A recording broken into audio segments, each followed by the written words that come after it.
بسم اللہ الرحمن الرحیم۔ درس نمبر 10، لیسن نمبر 10۔ ھذا فارن، ھذا معنی ہوتا ہے یہ، فارن کا مطلب ہوتا ہے چوہا۔ ھذا فارن، یہ چوہا ہے۔ ھذا الفار صغیر، یہ چوہا چھوٹا ہے۔ ٹھیک ہے، یہ چوہا چھوٹا ہے۔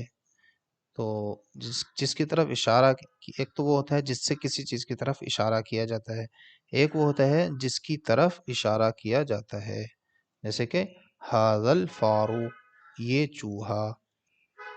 ٹھیک ہے، تو ھذا الفار اس میں اشارہ ہے، اور ھذا اس میں اشارہ ہے، الفار مشار الیہ ہے۔ مشار الیہ اس کو کہتے ہیں جس کی طرف اشارہ کیا جاتا ہے، اور اس میں اشارہ اس کو کہتے ہیں جس کے ذریعے اشارہ کیا جاتا ہے۔ جیسے ھذا کہہ کر کے ہم نے اشارہ کیا تو یہ اس میں اشارہ ہے، اور الفارو کی طرف اشارہ کیا ہے تو یہ مشار الیہ ہے۔ تو ھذا الفارو اگر صرف اتنا پڑھیں گے تو اس کا ترجمہ ہوگا یہ چوہا۔ ابھی ہے یا نہیں ہے یہ نہیں لگائیں گے ترجمہ، یہ ترجمہ جب ہی لگائیں گے جب اس پر الفارو پر الف لام نہیں ہوگا۔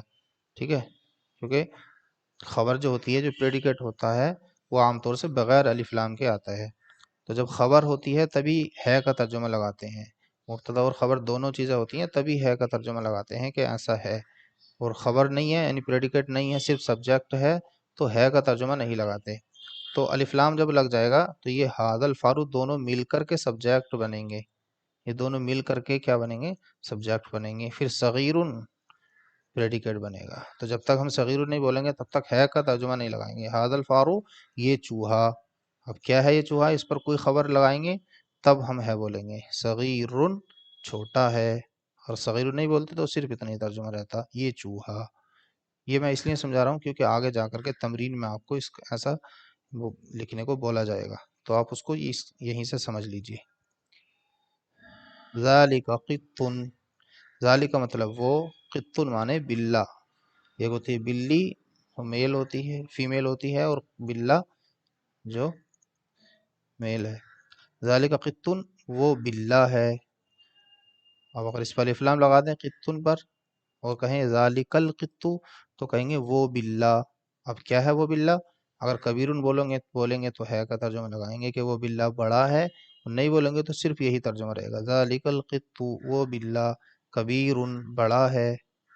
وہوا، اور وہ، ابیض، ابیض کا مطلب ہوتا ہے وہ سفید گورا، اور وہ گورا ہے۔ واو کا مطلب اور، ہوا کا مطلب وہ۔ تو ہوا اس وقت استعمال کرتے ہیں جب پیچھے کوئی چیز کسی کا تذکرہ ہو چکا ہے، جیسے کسی چیز کا تذکرہ پیچھے ہو گیا، اب دوبارہ اسی کو کہنا ہے تو اس کا نام ذکر کرے بغیر ہم ہوا لے آتے ہیں۔ جیسا کہ یہاں پر قطو کے بارے میں بات چل رہی تھی، تو اب دوبارہ کہنے کی ضرورت نہیں تھی کہ والقطو کبیر، بلکہ قطو کی جگہ ہوا استعمال کر سکتے ہیں۔ جیسے کہ انگلش لینگویج میں ناؤن اور پروناؤن ہوتا ہے، پہلے ناؤن ذکر ہو جاتا ہے اور پھر دوبارہ اگر ناؤن کو ذکر کرنے کی ضرورت پڑتی ہے تو ناؤن کو ذکر کرنے کے بجائے پروناؤن ذکر کر دیتے ہیں اس کی جگہ پر۔ ایسے اس میں ہوتا ہے، اس کو ضمیر بولتے ہیں، پروناؤن کو ضمیر بولتے ہیں۔ ذالک مانے وہ، طائر مانے پرندہ، وہ پرندہ ہے۔ ذالک الطائر، وہ پرندہ، غراب کوا ہے۔ وہوا، اور وہ، اسود کالا ہے۔ ھذا اس کا معنی ہے یہ، درس معنی ہے سبق۔ ھذا درس، یہ سبق ہے۔ ھذا الدرس جدید، یہ سبق، جدید مطلب ہے نیا، یہ سبق نیا ہے۔ وہوا سہل، اور وہ آسان ہے۔ لا صعب، مشکل نہیں، اور وہ آسان ہے مشکل نہیں۔ ٹھیک ہے، سبق آسانی تھا، مشکل نہیں تھا۔ چلیے، کیف القط، یہ کچھ سوالات ہیں، ہاں اس کا جواب بنانا ہے آپ کو۔ جیسے کیف القط، بلہ کیسا ہے؟ تو آپ کے بتائیں گے بلہ سفید ہے۔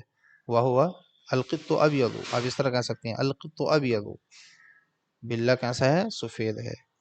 کیف الغراب، کوا کیسا ہے؟ آپ کہیں گے الغراب اسود، کوا کالا ہے۔ ٹھیک ہے، این مکہ تو، مکہ کا مطلب مکہ ہی ہے، مکہ کہاں ہے؟ تو کہیں گے مکہ تو فی العرب، مکہ عرب میں ہے۔ حل انت اسود، کیا تو کالا ہے؟ اگر آپ کالے ہیں تو کہہ دیجئے نعم انا اسود، اور کالے نہیں ہیں گورے ہیں تو کہہ دیجئے لا انا ابیض لا اسود، میں گورا ہوں کالا نہیں۔ حل انت ابیض، کیا تو گورا ہے؟ تو جی ہاں، آپ کے حبیب پیچھے کہہ کے آ رہے ہیں کہ ہاں میں گورا ہوں، کہہ دیجئے نعم انا ابیض۔ للانسان حمد، کیا انسان کے لیے تعریف ہے؟ تو آپ کہہ دیجئے کہ اللہ کے لیے ہے تعریف، حمد جو کی جاتی ہے اللہ کی جاتی ہے، تو آپ کہیے لا للہ حمد لا للانسانی، اللہ کے لیے حمد ہے نہ کہ انسان کے لیے۔ حل انت فی حیدرآباد، اگر آپ حیدرآباد میں ہیں تو کہہ دیجئے نعم انا فی حیدرآباد، اور اگر حیدرآباد میں نہیں ہے تو کہہ دیجئے لا انا فی مراد آباد لا حیدرآباد، میں مراد آباد میں ہوں لا فی حیدرآباد، نہ کہ حیدرآباد میں۔ حل القرآن فی العربی، کیا قرآن عربی میں ہے؟ نعم القرآن فی العربی، ہاں قرآن عربی میں ہے۔ حل العربی لازم للمسلم، کیا عربی مسلمان کے لیے لازم ہے؟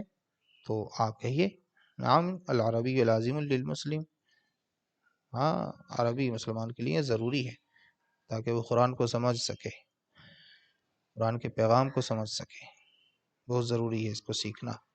تو یہ اس لیے ہوتے ہیں اسئلہ کہ آپ بول چال سیکھ سکیں، تو اس سے بول چال کا طریقہ ملتا ہے، تو آپ ان کو یاد کریں، ان کے جواب یاد کریں، اس کو لکھ کے نہیں لانا ہے، اس کو صرف یاد کرنا ہے۔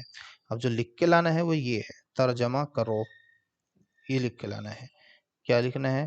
جیسے کہ یہاں پر دیکھیے یہ گھوڑا ہے، پھر ہے یہ گھوڑا، تو یہ گھوڑا ہے کیا کہیں گے آپ؟